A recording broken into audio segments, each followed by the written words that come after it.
Hi, it's Steve. Today we'd like to show you how to change the door strike on your dryer.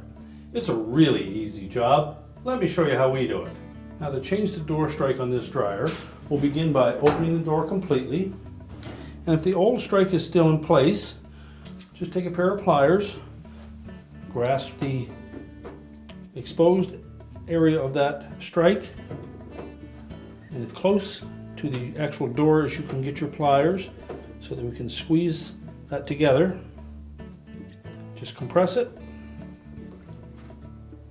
and tilt it one way or the other to release it through that opening. Discard the old one. Now just take note of the new one, that there are hooks on either side of that base for the strike. As it's pushed into that opening, those two hooks will hold it in place. Normally you can just take that, sit it into the opening, and typically you can press that in with your hands. If you find it very difficult, take your pliers and just grasp the top edge of that enough to hold it. You don't want to compress the strike portion of that. Just use the tool to push the strike into place.